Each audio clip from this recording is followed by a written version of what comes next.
저는 국립생태원 습지연구팀에서 일하고 있는 김수환 선임연구원이고요. 2014년에 저희 국립생태원이 개원을 했거든요. 근데 그때 생태원 개원하면서 저도 같이 취직을 해서 한 10여 년간 생태원에서 우리나라의 생태계의 전반적인 것에 대해서 연구를 하고 있습니다. 주로 10년 동안은 그 외래생물 팀에서 우리나라에 들어오는 외래생물 중에 이제 물속에 사는 외래생물들, 물고기들도 있겠고, 뭐 양서파충류들도 있고, 그다음에 뭐 미국가재도 있고, 한 다양한 외래생물들에 대해서 연구를 했고요. 이곳 습지연구팀으로는 올해 2월 달에 왔습니다. 그래서 그때부터 이제 습지에 대해서 이제 연구를 하려고 연구를 준비 중인데, 생태 연구라는 게 뭐 하루 이틀 만에 이게 준비가 되는 게 아니라서요. 지금은 이제 다양한 자료들을 보고, 그다음에 이제 앞으로는 어떻게 연구를 하면 좋을지 뭐 이런 연구 계획들을 세우고 있습니다. 이제 외래생물이라고 하면 우리 생태계에 피해를 주는 나쁜 생물이라는 그런 꼬리표가 붙어 있어요. 그리고 실질적으로도 이제 생태계 교란생물이라는 그 꼬리표를 걔들한테 붙여서 걔들을 계속 잡아내고 제거하고 없애야 되는 그런 상황이거든요, 실질적으로. 처음에 제가 그 일을 하면서 느꼈던 거는, 제가 학교에서 배울 때는 생물 하나하나, 생명체 하나하나가 소중한 건데 얘들을 잡아내고 없애는 게 과연 맞는 일이냐, 옳은 일이냐라는 생각을 했거든요. 생명체들은 사실은 죄가 없어요. 우리나라에 베스가 들어와서 생태계를 교란을 하고 있고, 뭐 황소개구리가 생태계를 망친다, 뭐 이런 기사들을 많이 볼 수 있고 한데, 베스나 황소개구리가 자기가 오고 싶어서 여기 온 건 아니거든요. 걔들이 결국 이곳에 올 수밖에 없었던 것도 사람의 역할이었고, 걔들을 어떻게든 활용을 해보려고 데리고 왔다가 사람의 뜻대로 되지 않으니까 버려진 거고, 그렇게 버려진 애들이 생태계에서 영향을 미치고 있는 겁니다. 그러니까 결국 잘못은 저는 사람이 했다고 봐요. 그렇게 사람이 한 죄를 교란생물이라는 그 꼬리표를 달고 대신 죄를 받고 있다는 생각이 들어서 안타깝기도 하죠. 그런데 우리나라에 수만 년, 수천 년을 살아온 그런 생물들이 피해를 입고 원래 살고 있던 서식처에서 쫓겨나게 되고, 그런 것들을 봐서는 관리를 하기는 해야 됩니다. 하지만 그들한테 원죄를 씌우는 건 아니라고 생각을 하고요. 황소개구리라서 나쁜 놈이 아니라 네게 있지 않아야 될 우리나라에 와서 다른 역할을 하고 있기 때문에 문제가 된다는 생각을 저는 조금 더 가지고 있어요. 그러니까 그거는 아마 여러 가지로도 좀 더 생각해 볼 만한 그런 문제인 것 같습니다. 저조차도 아직은 판단을 못 내리겠어요. 그렇게 하는 게 정말 정당한 일인지에 대해서 아직까지 명확하게 판단은 못 하겠지만, 원래 이곳에 살고 있던 토종 생물체들, 토종 생명들을 조금 더 지키고 편안하게 살 수 있는 환경을 만들어 주기 위해서 그런 노력을 더 해야 되지 않을까라는 생각은 하고 있습니다.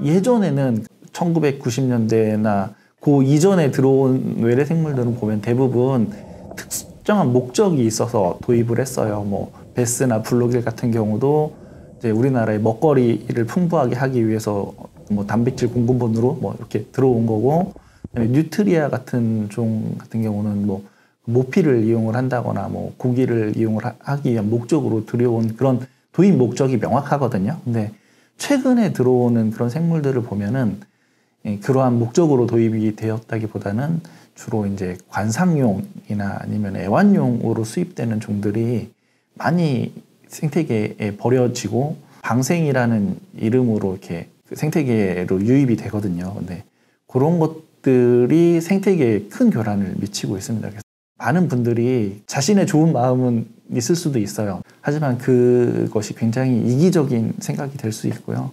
그로 인해서 얼마나 많은 우리 생물들이 피해를 받아야 될지 그게 확실히 명확하지가 않거든요. 사람의 문제. 결국은 저는 사람이 문제라는 얘기를 할 수밖에 없습니다. 네.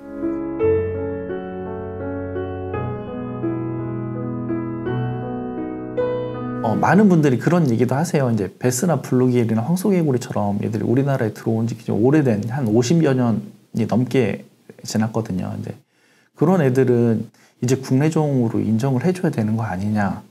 당신이 아무리 연구를 하고 노력을 한다고 해서 얘들을 아예 없던 것처럼 제거를 할 수 있는 것도 아닌데, 그러면은 이제는 우리랑 함께 살아야 되는 생물들이니까 인정을 해줘야 되는 거 아니냐라는 주장을 하시는 분들도 굉장히 많이 계시거든요. 근데 저는 아직까지는 조금 다른 생각을 갖고 있어요.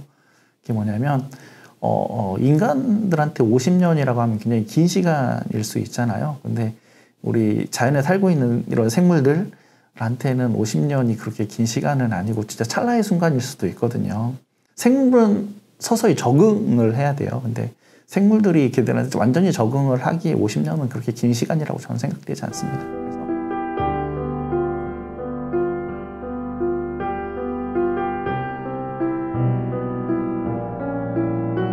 대청호를 기준으로 두고 말씀을 드리면 2014년부터 작년까지 대청호를 계속 1년에 2번씩 계속 조사를 했어요. 외래 생물들이 어떻게 살고 있는지 그런 것들에 대해서도 꾸준히 모니터링을 했거든요. 그러면서 느낀 게 잠수해서 들어가서 걔들을 관찰을 해보면은 굉장히 좀 절망스럽습니다. 그러니까 베스나 블루길이 대청호에 많이 있기는 한데요. 그래도 그 외에 다른 물고기들도 많이 보일 수 있거든요. 근데 실질적으로 들어가서 보면은 눈에 보이는 거는 베스랑 블루길밖에 없어요. 잠수를 거의 1시간여 정도를 하거든요. 이렇게 저희가 깊은 수심까지 들어가는 게 아니라 이렇게 물고기들이 주로 수심 10m 내외의 수변부에서 많이 살고 있어요. 그러니까 댐의 한가운데는 들어가도 물고기가 없습니다. 그러니까 그런 데에서 이렇게 관찰을 해보면 베스하고 블루길들이 거의 대부분을 차지를 하고 있고, 걔들이 있는 곳에서는 다른 물고기들이 거의 나오지를 못해요. 얘들이 워낙 그 공격성도 강하고 이 자기를 방어하는 그런 능력이 강하기 때문에 그 지역들을 아예 점령을 해버립니다. 그래서 베스랑 블루길이 있는 곳에서는 다른 물고기들이 함부로 이렇게 막 그 주변을 유영하거나 살 수가 없고, 일부 보이는 게 이제 바닥에, 돌바닥에 붙어 사는 아주 작은 망두거 종류들, 이제 뭐 갈문 망둥이나 뭐 미러 같은 애들이 일부 보이기는 하고요. 이제 뭐 그런 애들 아니고 이제 물에 떠서 다니는 뭐 피라미나 뭐 참갈견이 아니면 뭐 납자루 종류의 물고기들 뭐 이런 애들은 사실 베스랑 블루길이 많이 있는 데서는 볼 수가 없어요. 그런데 저는 그거를 눈으로 보니까 이게 조금 더 강하게 와닿는 면이 있습니다. 정말 다양한 우리나라의 그 토종 물고기들이 살아야 되는데 살지 못하고 밀려나가 있는 상황인 거예요.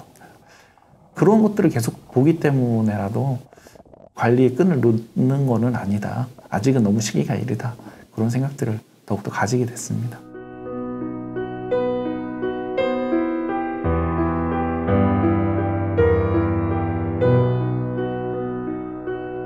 습지에 대해서 이제 제가 이제 연구를 이제 막 시작을 했고 이제 공부를 지금 하고 있는 중인데, 같이 공유했으면 하는 게 이제 이런 습지의 가치를 조금 더 많은 분들이 아셨으면 좋겠다라는 생각을 했어요. 우리나라가 이제 예전에는 BOD, COD 뭐 이런 그 수치들을 가지고 이제 수질 환경을 평가를 하고 1급수냐 2급수냐 그런 관점에서 습지를 보면 사실은 습지는 굉장히 나쁜 곳이죠.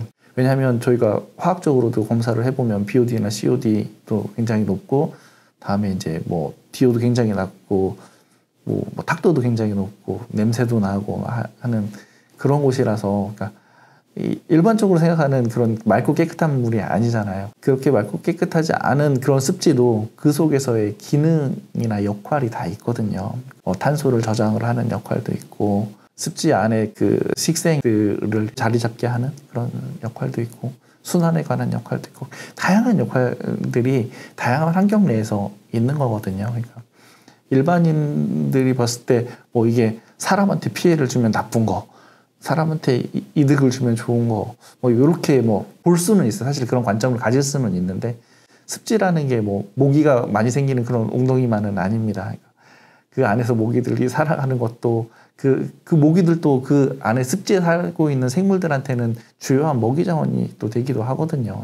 그게 저희가 알려지지 않은, 아직 저희가 잘 모르고 있는 그런 다양한 역할들이 더 있을 수도 있는 거거든요. 그러니까 자연을 보는 것에 대해서 조금 더 넓은 시야를 가지고 조금 봐주셨으면 하는 그런 생각들도 있습니다. 이거는 이제 좀 약간 제 바람이기도 하고, 또 이제 그 많은 사람들이 조금 더 그런 관점을 갖고 세상을 이런 생태계나 아니면 이런 우리나라의 자연을 좀 바라봐 주셨으면 하는 그런 부탁이기도 합니다. 네, 그렇습니다.